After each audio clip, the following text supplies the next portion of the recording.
everybody, and welcome back to Nerd to the Third Power, our first show of 2021, your one-stop shop for all things nerdy and awesome.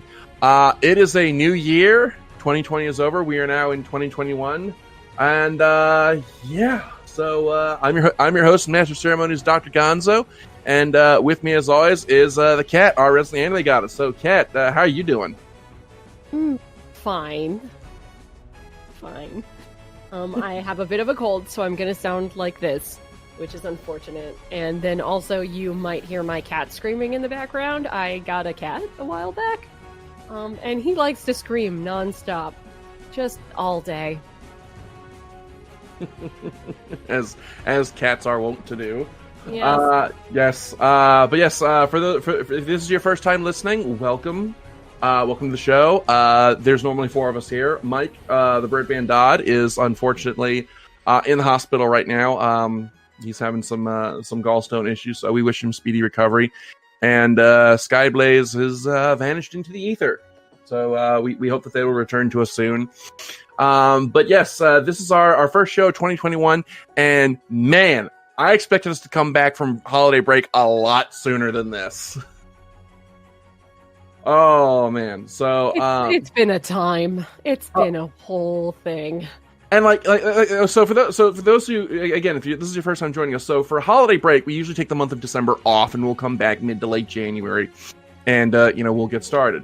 And 2020 was just a shit year. Let's just put our cards on the table. 2020 was just fucking awful in every possible way. Absolutely nothing redeeming about it whatsoever. So, the end of our 2020 year comes, and I'm just like, you know what, 2021, it's going to be a better year. We're gonna be more consistent. I'm gonna get a head start of it. Starting in December, every week, we're gonna put out the rest of Fool's Zoo Ride. We're gonna finish that off, and I'm gonna get back on the train and get onto regular updates. I make this promise. What do you think happens the very next day? Murphy's Law kicks in. Yep, and I got evicted. I got evicted. Excellent. Okay, I'm being somewhat hyperbolic. So the house that I was renting from friends of the family, who were living out of the country, for the husband's job. Well, they moved back to the country, and they decided that they were going to. They were eventually going to sell their big house and moved into the little one that I was in, but they wanted to renovate the little house first. So, they said, hey, nothing against you, but we want to renovate this house, so we're giving you until this is your notice, and we're giving you until the end of February. So it's not like they just came up and said, hey, fuck you, here's your notice, get the fuck out. They gave me plenty of advance notice, and good references and all that. But the Maryland housing market is a fucking mess right now, as all things are due to COVID. So, I basically have spent the last 3 months moving, and I absolutely, I hope to God I don't have to do this again for a very long time, because, just the financial burdens alone. So just as point of context, at the end of November 2020, I had a little under $10,000 to my name. By the time I finally got the last box into the apartment, I had $500. And bear in mind, I'm still working and drawing in new paychecks while this is all going on. So did you end up finding a new place to rent, or did you put a down payment on a house to own? Oh God, no! Oh God, I wish to God I had the money to put down on a house. No, no. Me and my brother, we actually found a really nice 3-bedroom apartment in Owings Mills, that we decided to go in on together. He's moving into it at the end of May, because he still has to run out his lease at his current place. So I'm kind of holding it down by myself, but it's a really, really nice little place in a really nice neighborhood. And I'm really liking it so far. So it's, like I said, it's a 3-bedroom place. So I get the master bedroom, my brother gets the another bedroom, and then we decided to turn the 3rd bedroom into a game room. So that's where my collection is right now. And if you're watching on the YouTube feed, which, by the way, if you are watching on YouTube, please hit that like and subscribe button, hit that bell. It helps our channel grow, and we really fucking need it. But if you're watching on the YouTube feed, you'll see I'm putting some photos up of my game room, and I'm really proud of how the space has turned out. So I'm fine now. I've got a place, and I am in the process of building my savings back up. But like the last 3 months for me have just been an absolute hellscape from which I thought I would never survive, and yet as seems to be the trait of the men in my family, I seem to have come out the other side battered and bloodied, but still alive. So yeah, that was my holiday break. How was yours, Kat? Well, so at the end of last year, I lost my job due to COVID. And so during the holiday break, I started a new job at a hospital. I started a job at a hospital in a pandemic. So the good news is that I'm vaccinated. The bad news is that everything it's fine. It's a nice job. It pays more than my last one. But it's really, really weird, very, very different than my previous job. So I'm just kind of confused and exhausted 24/7 from being in a very, very weird environment. Like, I have to wear scrubs. Gonzo. It's very strange. So yeah. Have you are you just wearing the standard issue ones to give you a review as I'm sure you have already done, gone searching for Lord of the Rings and Buffy the Vampire Slayer print scrubs? No, I have to wear the ones they give us because I work in the OR. Surprisingly. So like the scrubs have to be cleaned with specific cleaners and stuff like that. I do get to wear like a scrub cap of my choosing. So I do have one with sprinkles and unicorns and rainbows on it. But sadly lacking in the really nerdy scrub caps. Unfortunately, they like make them, but they make them for men, like the men's style ones, and not really like the bouffant styles, unfortunately. So my mom's probably gonna end up making me some. We'll see. I'm surprised there's not a market for that on Etsy. I mean, again, like they make lots of them, but they just really make like the one style, which doesn't work if you have hair. Like it's just like a tight, almost like tight around the head, like a do-rag, that you can wear if you don't have very much in the way of hair. But if you have hair that needs to be in a ponytail, then you can't wear that style because you can't have any of your hair coming out. So, not as much. And then they can kind of get kind of expensive, which is like, fine. I'm washing it every single week, but man, it is just a piece of fabric. So I'm gonna have my mom made me one already, but I'm hoping she'll take some of her cool fabric and make me some more. But yeah, so I started a job that I'm in really no way qualified to do. You're actually in the OR, like when people are being cut into? I am actually the inventory specialist for the OR. So I take things from an inventory storeroom and I put them into the storeroom in the OR. So I'm never in the room when anybody's been operated on, but one of the first things they tell you... So you can, in fact, still eat lasagna? Yes. But when my boss hired me, my boss's name is Mr. Cheese, by the way. I'm not over this.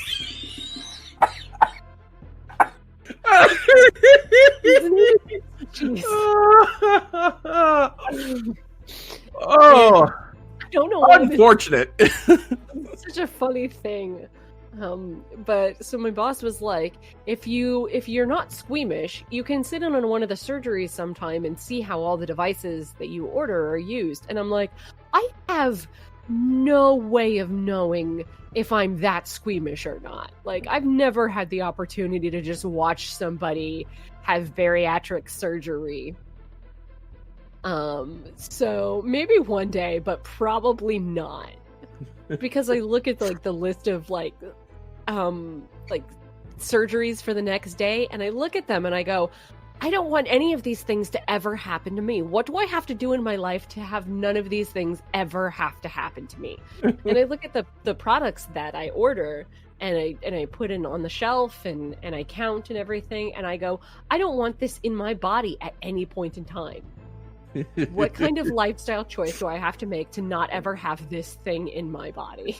The other thing that I have to do is I have to do tissue tracking. So if we have like a donor tissue, because we don't deal with like organs or anything like that because we're not like the ER, but like if we have like a skin graft or a tendon or anything that used to belong to a human person or a cow or a pig, it all has to be like tracked according to the FDA.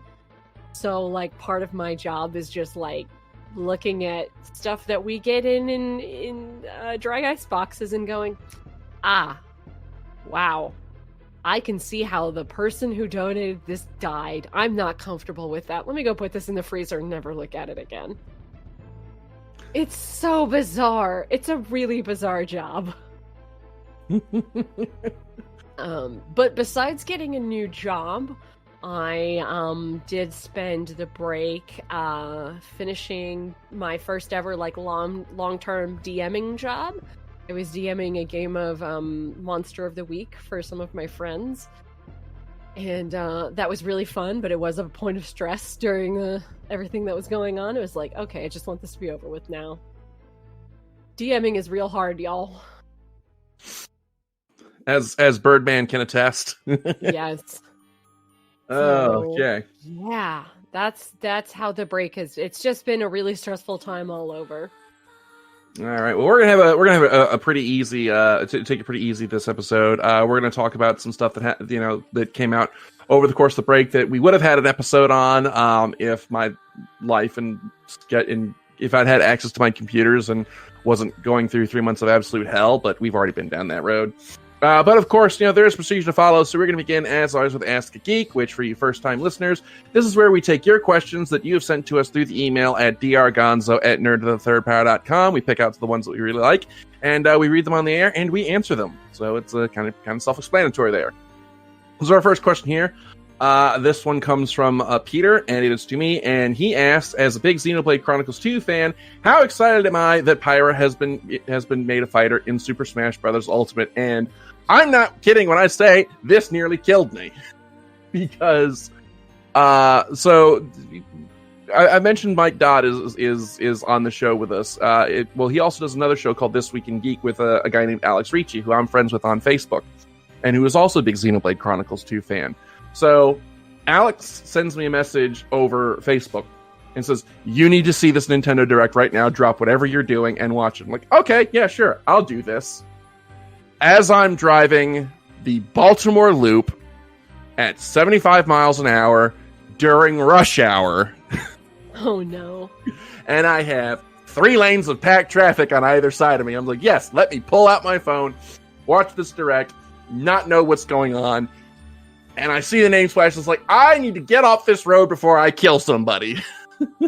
Because I'm looking back and forth between my phone and the road, and I'm getting excited, and I'm starting to kind of veer around, and it's like, it's just not a good scene. So if you're listening, thank you, Alex, for damn near killing me. But yeah, no, I was really excited, and Pyra is my new main now. So move over, Link. I have a new main fighter. And let's see, he's got a secondary question. And his secondary question is, what do I think of the latest round of rumors, emphasis mine, of the Switch Pro rumors? And I'm giving these a little more credence than I did the ones before, because there's a couple of other things that have been happening that lend some truth to these rumors, I feel. The first being Nintendo purchasing those OLED screens.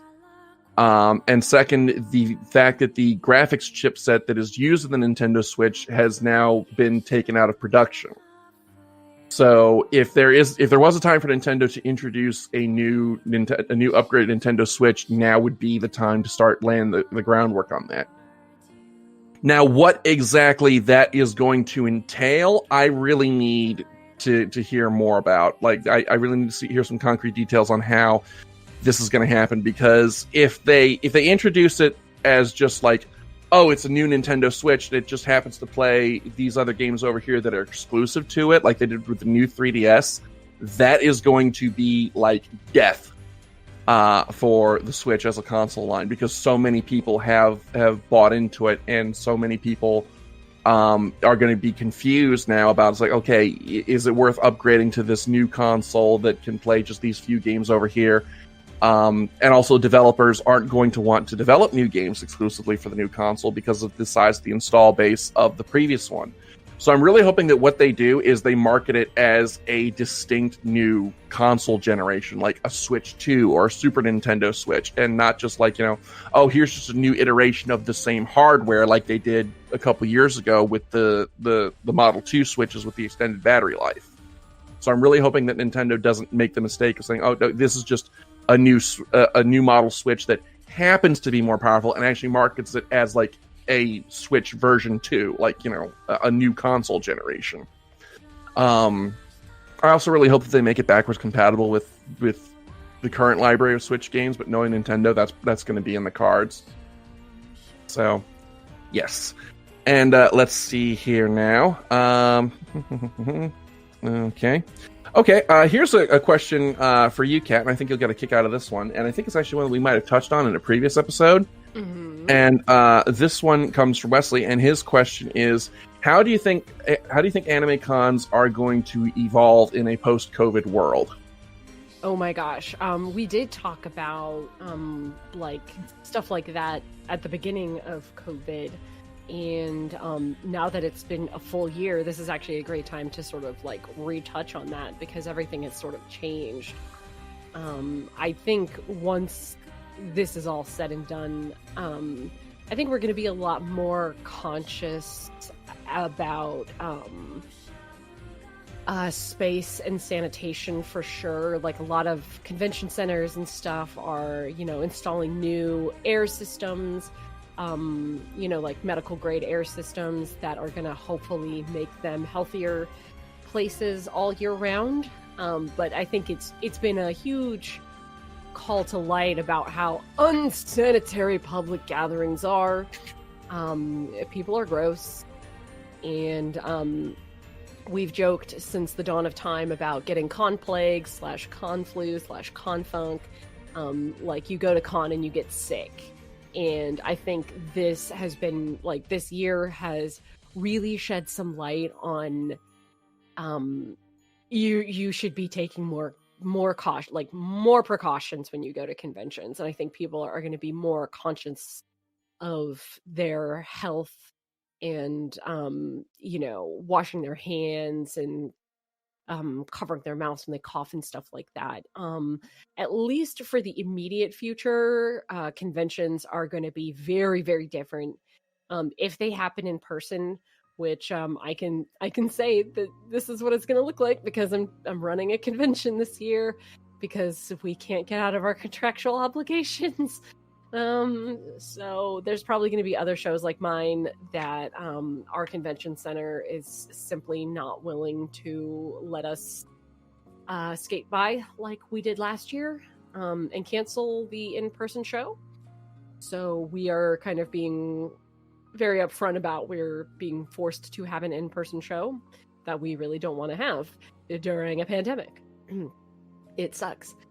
So kind of what we're doing right now is everything is being really, really spaced out. Every big event where you would pack a lot of people into a room has to be canceled or rethought about. There's a lot of streaming that's going to be involved in it. We're doing like a hybrid event, online and in person, trying to make the best of a really bad situation. But I think that in the long term, I think it opens up a lot of opportunities for programming and like guest appearances that you simply would not normally get if you can facilitate a way to stream into the convention, which is something we're doing this year. So you have a lot of opportunities that wouldn't be there before because you haven't had to think this hard about streaming and stuff like that. However, I will say this, that a year ago we might have said like online conventions are the future. They are not the future. Everyone is really, really burnt out, and they talk about like Zoom fatigue and stuff like that, where people are so tired of meeting online and having all of your activities be online, that people are chomping at the bit to have in-person meetings. And we're all just so burnt out on these online conventions. You know, some people might only have done one, but it's not the same. It really just isn't the same. And you aren't going to get that same con satisfaction at an online event versus an in-person event. So like these online events are not the future. This is not gonna it's not the future. People are not going to keep doing all online events in the future because it doesn't really fulfill that need, because like you mentioned last year when we talked about this that like for some people who maybe they live in a small town and they don't have a lot of disposable income, that you know, going to an anime con is like the one time that they can really congregate with people like them. Yeah, exactly. It's a place where you as a nerd can just like geek out and be yourself and not have to really worry about, you know, fitting in with normal people, to put it quite like broadly. So it's such a special feeling that you can't really get anywhere else. Like maybe your local comic book shop, you just feel at home and, you know, someplace like that. But conventions are such a special thing, and that's why they're so incredibly popular. There are so many of them. There's more than one for every weekend of the year in the United States alone. There's so many of them. And you just don't get that feeling, that same sense of belonging online. It kind of just feels like a really heightened form of social media where you're trying to interact and you're trying to watch stuff, but it's not really that different from, you know, just streaming your favorite show on Netflix or chatting with people on Discord or whatever. There's not enough separation between what we do every day in the digital age versus what you would do for an online convention, unless you're participating really heavily in a contest or something. So people are really, really anxious to get back and get into a dance hall or get into a cosplay contest, get into that dealer's room. And we know that all the vendors and the artists and everybody, they're waiting for it too. And it's really, really hard to do it safely right now. So hopefully, you know, later on this year, as the vaccine becomes more, you know, freely available to everyone, or next year, you know, hopefully everybody will be able to just go back and we can kind of return to normal, but hopefully with a little more insight onto how we should behave, like not coming to the convention sick, washing your hands, taking care of your health while you're there. All the things you should have been doing all this time anyway, now they're more important than ever, and hopefully people will really take that to heart in the future. Okay, so do you think that maybe there might be more of a focus on maintaining hygiene at cons? It is a losing battle, but I would hope in the future, hopefully we'll have, you know, more. A guy at the door who has to sniff you as you walk by. I was like, okay, I smell soap. You can go in. Yeah, hopefully just like more freely available places to wash your hands and hand sanitizer, and then not just having those available, but making sure that they're consistently restocked, and that people are actually using them. As someone who actually runs a con, I actually want to ask this, because I know that some cons, like with your ticket, they'll give you like a little goodie bag that has like the schedule and maybe like, you know, a couple of odds in it, little trinkets, like, you know, or, you know, funny erasers or something. Do you ever include like wet wipes or like, you know, novelty soaps in those in those little bags, or maybe like hand sanitizers or anything like that in those bags, or did your con even do something like that? We do have a bag. It is usually like, here's your bag with your schedule and your booklet and all that kind of stuff. Usually, and then anything that we can get sponsored. So like that shit costs money. Especially when you're dealing with a con where the attendance is in the thousands. Prior to COVID, so in 2019, my convention broke the 6,000 person mark, which was like insane. Like that's a crazy amount of people. And that's just the attendees. That's not the people working there or the artists and all that stuff.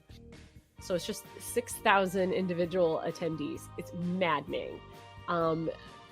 We can't afford to just like go out and buy 6,000 little bottles of hand sanitizer.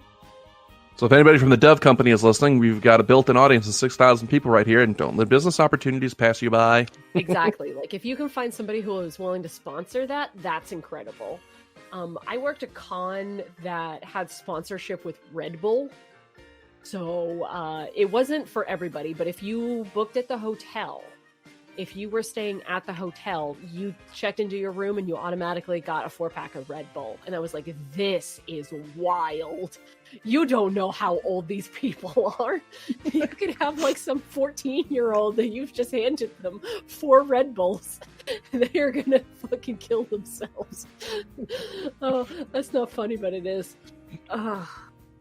So it's stuff like that where it's like, oh my god, if you could get sponsorship for anything, take it. And I promise no one right now would be sponsoring hand sanitizer or soaps, because those companies out there are going to be wanting to make full bank on that.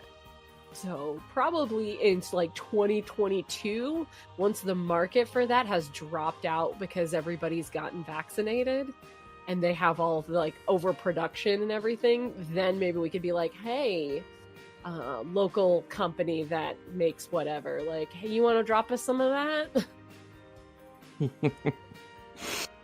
Okay, all right. Well, that question actually ran a bit long. All right, well, that's all the Ask Geek questions that we have for this week. As always, you can send them to us through the email at drgonzo@nerd of the third power. We love getting your questions, love reading them on the air, so go ahead and get your questions in, and you just might get yours read on the show. So like I said, we're going to just kind of take things a little easy this week. So we just figured this week we'd talk about some stuff that occurred over the course of the break that we would have had an episode on, or that they occurred so early in the break that, you know, it's kind of not really worth doing a full episode on. So I'm going to go ahead and start with Mandalorian Season 2. Holy shit. Like, I didn't think it could get any better than Season 1, and yet I was wrong.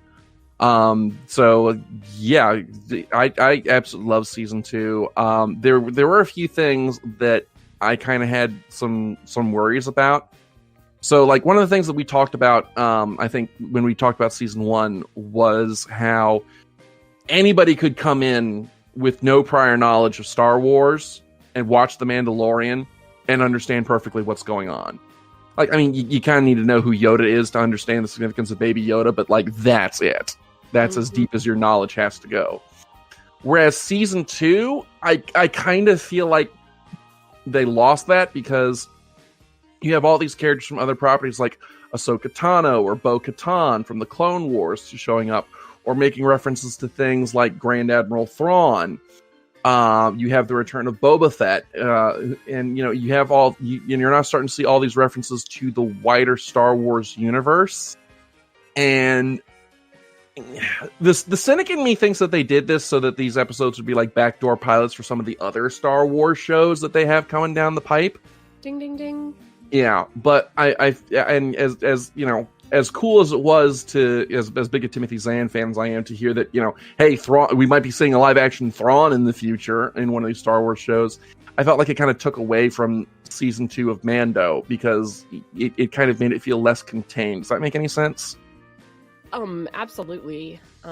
Definitely, whereas the first season was pretty self-contained in its, how do you not sound redundant? It was it was its own thing, and it didn't need anybody else to help it along. It just was really excellent.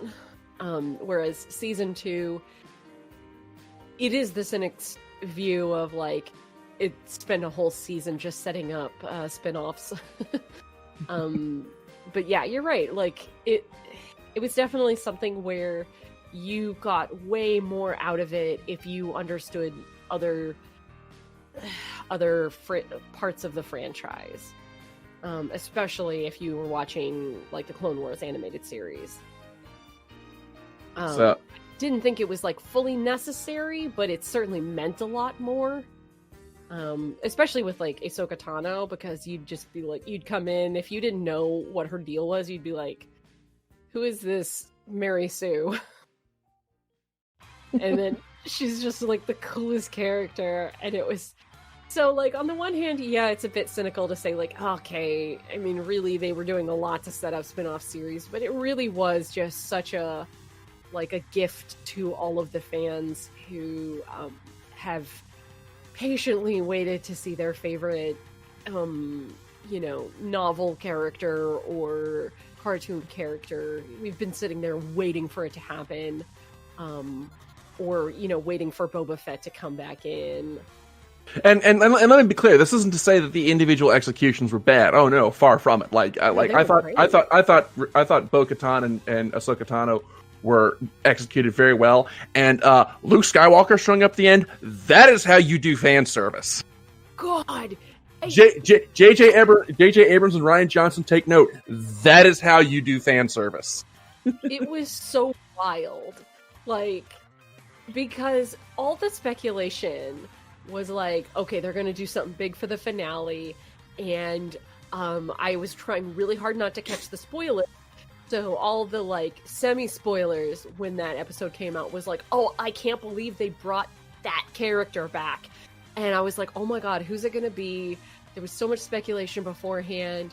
And I was like, okay, well, it's got to be somebody with a living actor or somebody, from the, I don't know. And then fucking Luke Skywalker, are you kidding me? And here's what was genius to me about this, and this wasn't this was something I caught up on until I watched I watched it with my girlfriend the second time, and just said the thing she pointed out was the thing that was really genius about it being Luke Skywalker is that if you really stop and think about it, it couldn't possibly have been anyone else. That was the only way that they could have ended it, and yet you still didn't see it coming. Because they have all because the whole thing is like, okay, Grogu's got to be put on the rock so he can reach out to the Jedi, but Ahsoka Tano very very clearly says there aren't many Jedi left. Well, okay, we pretty much already established that Ahsoka Tano is not going to train Grogu. Well, who else is it going to be?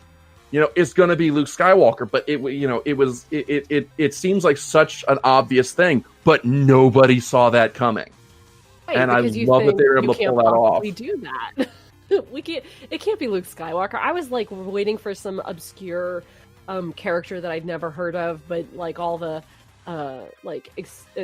expanded universe people would be like, oh my god, this person. Or I was waiting for fucking Mace Windu to show up and be like, have you heard about the Avengers Initiative? Excuse me. But no, it was fucking Uncanny Valley Luke Skywalker.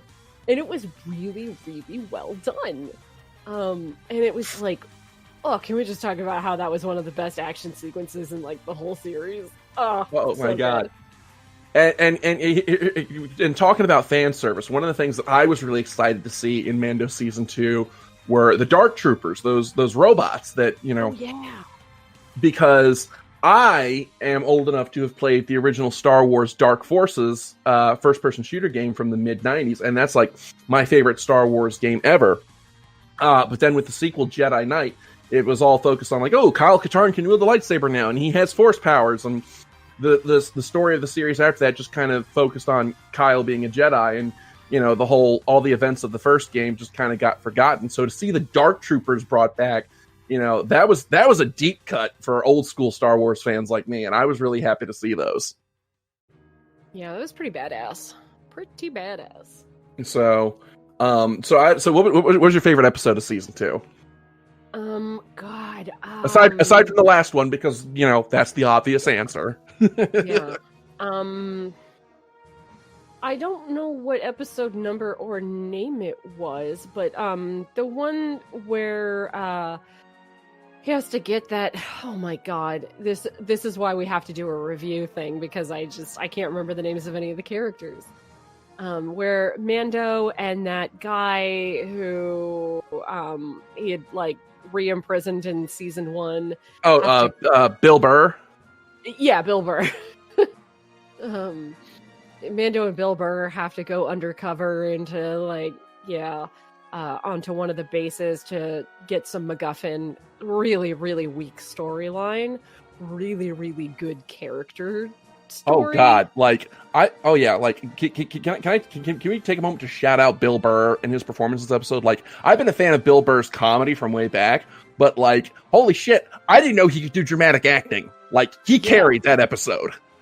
Because in the first, see, one of the things about Mando is that because the episodes are so short and they don't do a whole lot of recurring characters, compared to how many characters they have total, so like a lot of the characters sort of come off as like very one-dimensional because you just don't have a lot of time to do stuff with them. So having him come back in and you get to see this other side of him was really, really fulfilling. You get to just really he got to really flesh out his character, and it was really fascinating. And his interactions with Mando were really just chef's kiss.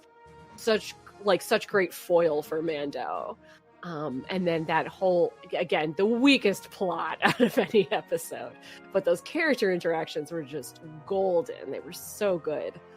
And you got more like helmetless Mando, where it's like, okay, he's at the point where his desperation to achieve his goals is starting to override his I can't let anyone see my face ever, blah blah blah. And then, having that respect paid forward by Bill Burr's character of like, you know what, I didn't see anything. And like, I just thought that was just such a great episode. I think I watched that one twice. Just to re-see all of those interactions. Just so good. What about you? Well, you took my answer, so shit. my number 2 is going to be the episode with Ahsoka Tano, and where we finally learn a little bit about Grogu's backstory, and because that was the episode where it really hit me that like Baby Yoda was going to be leaving at some point. Like that's where you first start to get the sense that like there's going to be a parting of the ways, and like you start dreading that because oh God no. But Rosario Dawson was also great as Ahsoka Tano. I loved her performance, and I like the interactions between the two of them. Especially like so I only know Ahsoka Tano from the Clone Wars. I never watched Rebels, so I don't know. I know that she shows up in this adult in Rebels, but I don't know how she carries herself. But you really got the sense of Dawson's performance that Tano has, for lack of a better term, grown up, and she has seen some shit, and it weighs on her. But it doesn't weigh on her in such a way that she's warped or become anything less than the fundamentally good person that she was. Like, one of my favorite little moments was right at the end where Mando's getting ready to leave, and she's holding the Beskar spear, and she's like, here, this is yours. And Mando's like, well, I didn't complete the job. And she was like, well, no, you didn't, but this belongs with Mandalorian. And I just thought that was just a neat little moment.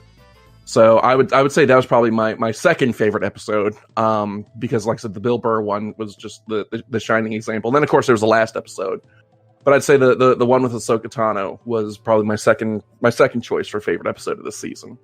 Yeah, we are 100% in sync on that one for all the same reasons. So good. Yeah. So that's Mando season 2. What else came out that we would have talked about if we had not been so thoroughly engaged in other things? Unfortunately, I didn't do a lot. I'd say The Boys too, but I didn't end up watching The Boys too because I was not in a good headspace when that was coming out, so I never ended up watching that. Didn't you watch WandaVision? Yeah, but we're going to talk about WandaVision. Are we? Is that in the rotation? I thought we were doing Falcon and Winter. Oh yeah, when we do the Falcon and Winter Soldier episode, we're gonna kind of touch on it. Yeah. Okay. So, all right. So spoiler alert for the future episodes, guys. We are going to talk about WandaVision, but we're going to talk about it in conjunction with Falcon and Winter Soldier. Which at the time of recording comes out very soon. Didn't She-Ra have its last season recently? I can't think of when that was. I mean, we could talk about it. It was great. I don't know that we discussed it on the podcast. I don't know when that happened. Time means nothing. I know it was in 2020. It may not have been late in the year, but I know that we didn't do an episode on it. Sure, so, we can talk about it. Yeah, go ahead. I mean, it'll be just me turning you loose because I didn't see it. Yeah, I watched the whole thing twice because it was really, really, really good. So the previous seasons of She-Ra had sort of set up that Hordak was just a clone of another guy called Horde Prime, and that the previous season before the finale, which I don't know how many seasons there were, if there was 5 or 6. So the second to the last season set up or okay, Horde Prime is here and he's going to take over the world.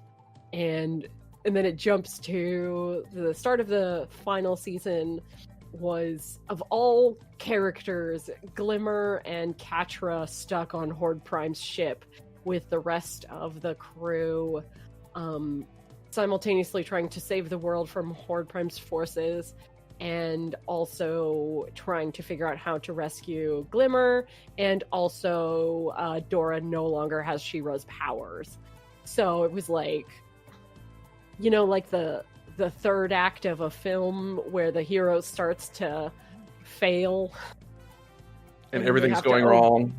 Yeah, everything's going against the heroes and they have to overcome. That's the whole season of the final season of She-Ra, where it's just everything's wrong.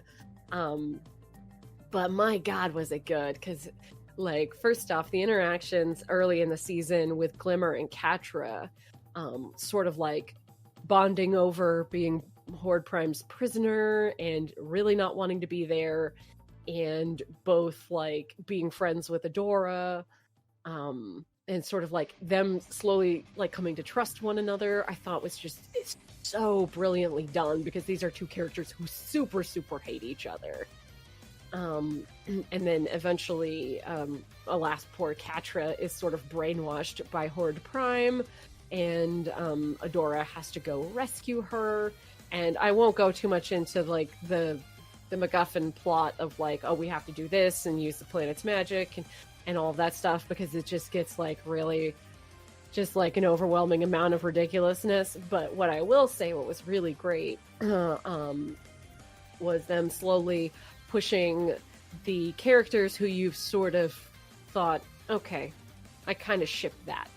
And the showrunners know that you ship that, and they know that you want that to happen by the end, and then they make it happen.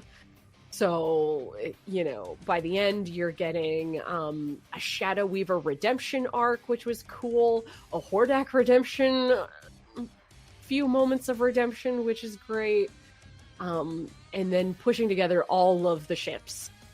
So, by the end, the most importantly, that Adora and Catra end up together, but it's so well done. And especially in a family show that is super LGBT friendly, oh God, it went in all kinds of directions that other shows just have not done before on this scale. There might be Korra and Asami kind of getting together by the end of Korra and then being a thing in the comic. This was you want all the lesbians? We'll give you every lesbian. And done in a way that it feels earned, because one of the things that's been a subject of criticism, not to go too much into the controversies surrounding, because rule number 1, but one of the controversies surrounding media is how a lot of different films and shows are kind of oh, we're going to do this we're just going to put in this token bit of representation. Look how progressive we are, yes. So, but one of the consistent things that I've heard about She-Ra is that everything they do is done with purpose, and so when it all pays off, it actually feels like it's been earned. Yeah, that is absolutely for sure. All of the characters, there's like a couple of surprising pairs where you're like, oh, I wouldn't have thought of that. But the way that they built their character interactions together, just it all just like worked out so well. And then Bo and Glimmer getting together by the end was very, very touching. Perfuma and Scorpia coming out of left field, like they just had their relationship built up over the season. It was just so very, very good. But there was so much like really good intrigue and impossible circumstances to beat. Because a lot of the characters, it was a really kind of a very dark season, all things considered, because a lot of the characters were getting brainwashed by Horde Prime. So you literally had like Spinnerella and Natasha are like the power couple who have been together since season 1, and like one of them gets brainwashed and the other one spends the whole season trying to save the woman they love, and it's like, oh my god, like it was so heartbreaking for a lot of it. I cried a lot that season. But like the redemption arc for Catra was one of like the really pivotal points, because you always kind of hoped that it would come around that way. And this was the season where like, okay, Catra realizes like she's fucked. Everything's awful. She doesn't want to be a part of this. She wants to be part of whatever Adora's doing. And if that means having to get along with these other people, then she'll try it. And she tries and fails and tries and fails. And then the writers didn't just full stop on her personality and have her do a 180 or anything like that. They just managed to just very subtly shift her in the direction of the good guys, and the others like Glimmer and Bo have to do a lot of the legwork of making Catra their friend, because Catra doesn't really want to be their friend. And so it was all just so superbly done. Just a really, really stellar season. If you have never, ever watched an episode of She-Ra and the Princesses of Power, it's so, so incredibly good. It's just such a worthwhile watch from beginning to end. Like, if you couldn't get past the first season, just like, because it's a little bit silly sometimes, honestly, just give it like half the season and you should be fairly hooked. And just keep going, because the payoff for all of the character interactions and all of the friendships and all of the storylines, they never really like drop a storyline, which is really crazy. There's like maybe a couple of characters that don't get as much screen time in the final season because it was quite short. But other than that, like, they don't really drop the ball in too many places. And it has a lot of, especially in the final season, a lot of the same vibes that Voltron gave you. But like way more payoff than Voltron. So yeah, it was just absolutely fabulous. I know we didn't do a whole episode on it, and I could talk for a whole episode about it. But it's just such a good show. It's really just such a good modern show. It's not like the shows that we had when we were a kid, which was, very formulaic, very, all the how cookie cutter. To sell toys. Yeah. This was not a series that was designed to sell toys. This was a series that was designed to tell really wonderful stories about every kind of person. And guys, it's so good. If you haven't watched it, please watch it, and then like at me on Twitter about how great it is.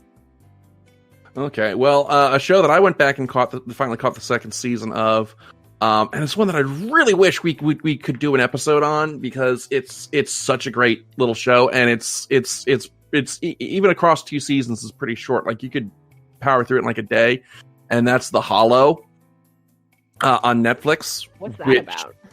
Well, there's really very little that I can say, because if I tell you too much of the synopsis, I will actually give away the twist.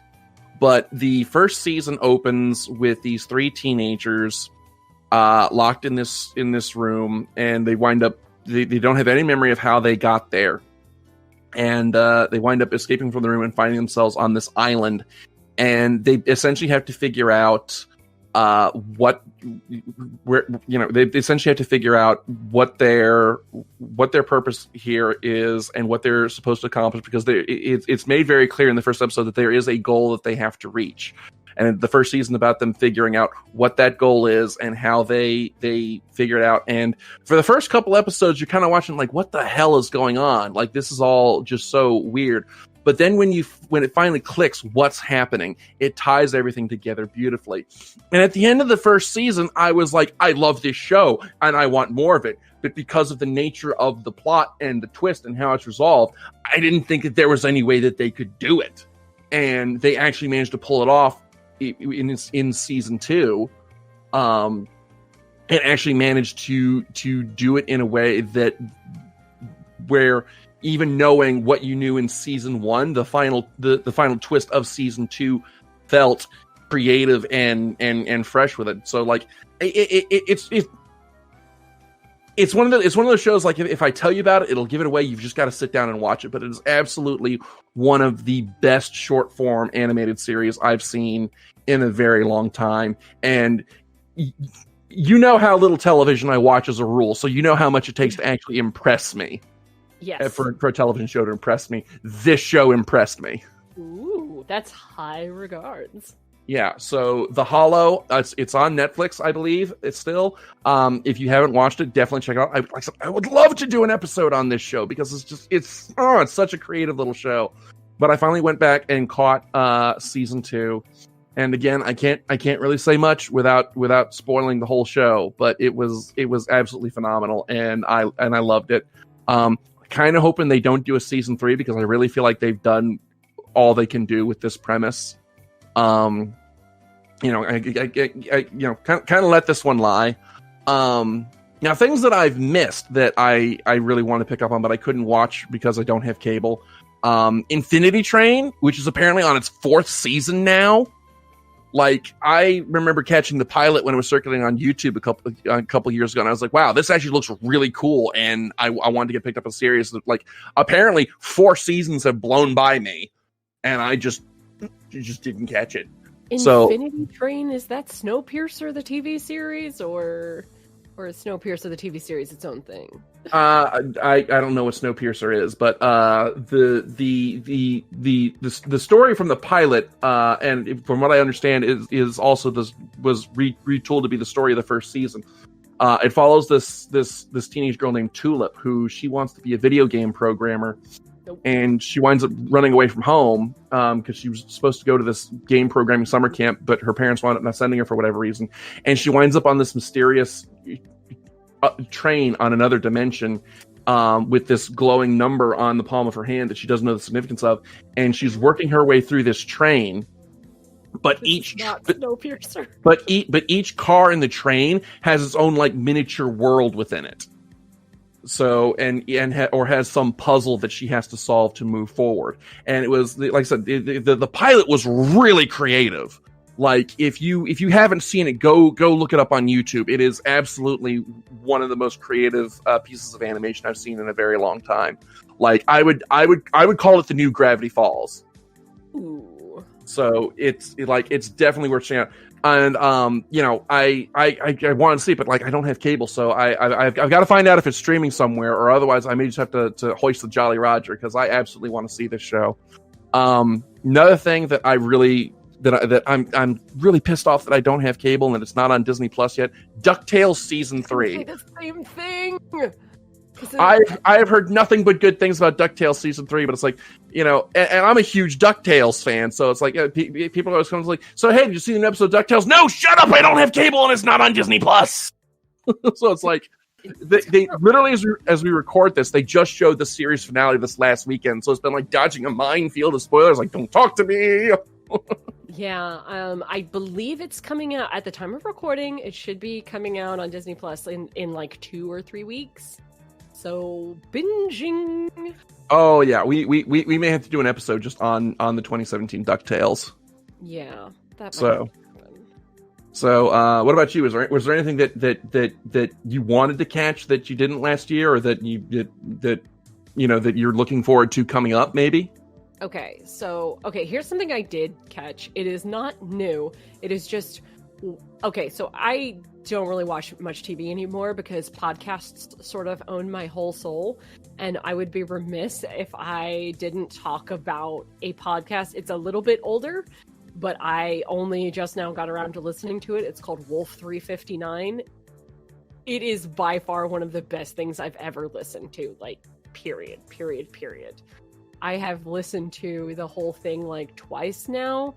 And I'm re-going through it with my roommate and with another friend of mine, making them listen to it.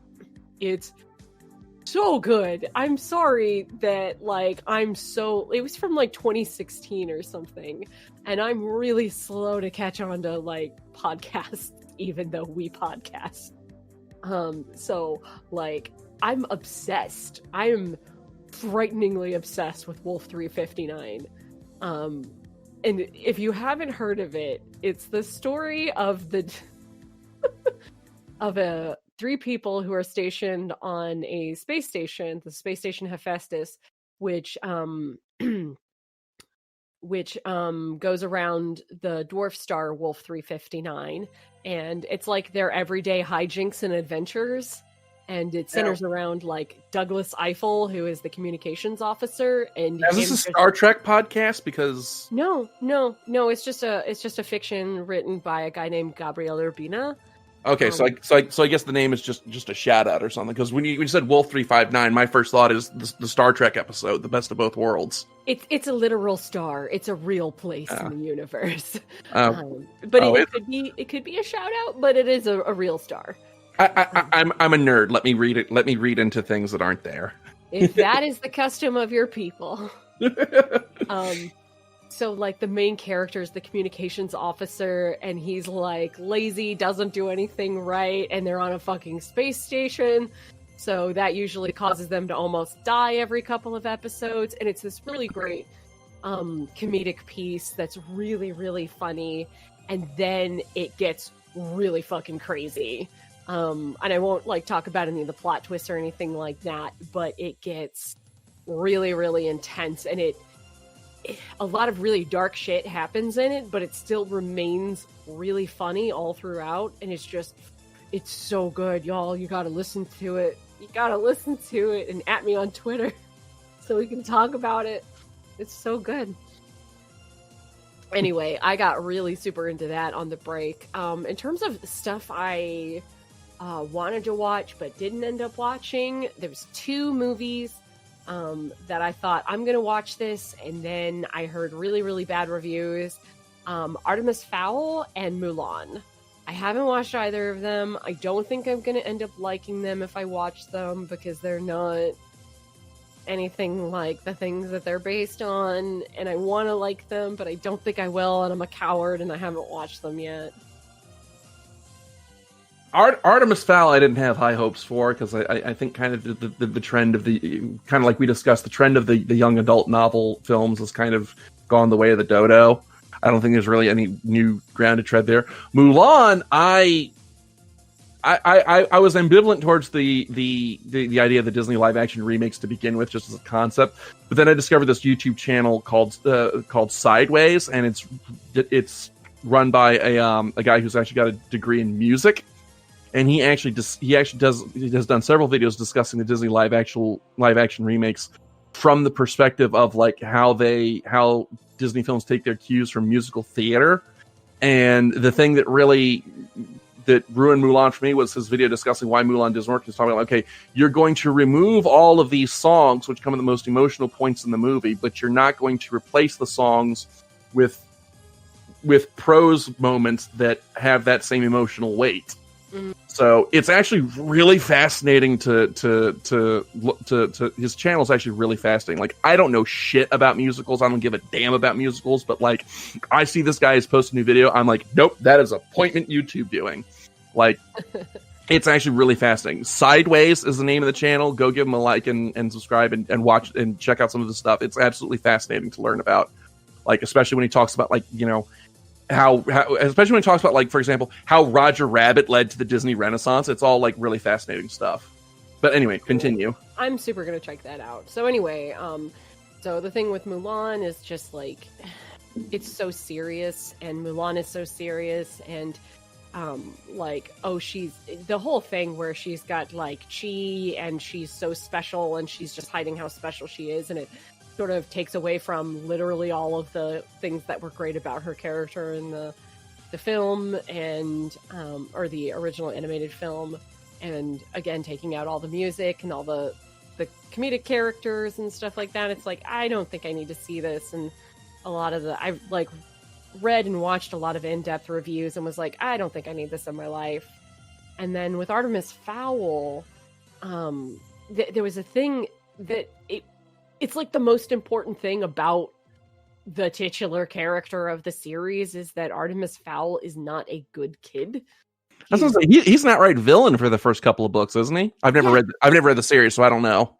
Yeah, it's straight up. He is kind of a villain. He's like the main character, but is a very villainous type. He's not like, I'm going around murdering people, but he's like, okay, so I'm really tired of like child genius stories, like, oh, you're 12 years old and you're smarter than every adult. I'm really tired of that as a 35-year-old. Dexter's Laboratory or Get the Hell Out. Yeah. But like, I did love the Artemis Fowl books many, many, many years ago. So I was like, oh, I want this to do really well because the world that it's set in is really interesting. But they really just couldn't get the character of Artemis Fowl. From every review that I've read or saw on YouTube, like, they just got Artemis completely wrong because, like, this was, geared towards a family film, like, geared towards kids, and you can't have that kind of sort of villainous character who has to learn morals as your main hero. And so they like really just didn't nail his character down at all. And you're like, okay, well then it's not special anymore. Like, the world building is really cool, but it was like the combination of the world building and the other characters and Artemis being the kind of person that he was that made it all come together in really, really interesting ways. And they just fucking flubbed it because they didn't want to pass this villainous child off as the hero. And you're like, okay, you can't have a character grow? Like, seriously? Okay, sure, fine. Now, was this supposed to be a series of films, or were they just doing the one? I mean, obviously the film did poorly enough that they're not doing a series anymore. But like, do you remember what was planned? I really feel like it was just one film planned, and if it did really well, then they would probably do more. So I could understand if they wanted to give the character, like, they knew that they would have a short amount of time for character growth to take place, so maybe they didn't want to take a lot of risks.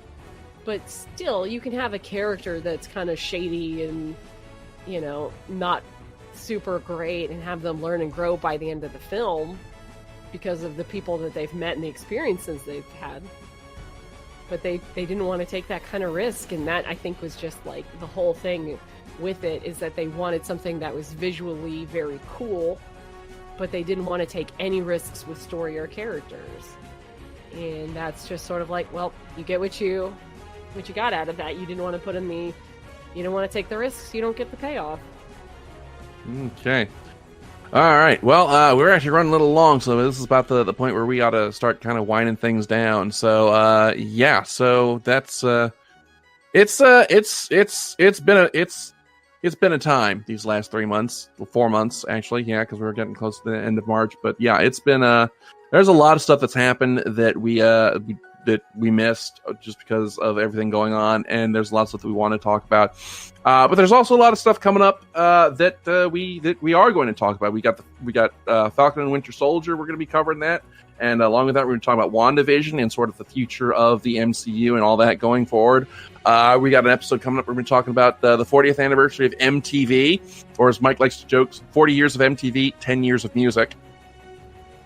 So we're going to be doing a debate, me and Skyblaze, between which was the better console, the Game Boy or the Game Gear. So I'm looking forward to that.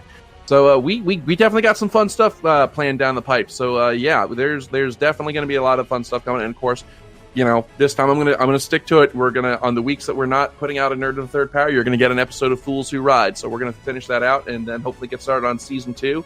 So yeah, we got a lot of fun stuff planned for 2021, a lot of stuff to look forward to. We hope that you will join us on that. Once again, if you are watching us on YouTube, please hit like and subscribe and hit that bell so you get notified when new episodes go up. It helps us appease the algorithm, helps our channel grow. We could really use the help. So yeah, thank you as always for tuning in. We will see you guys next time. As always, I'm Dr. Gonzo. I'm the cat. All right, we'll see you guys next time. Taka, play us out.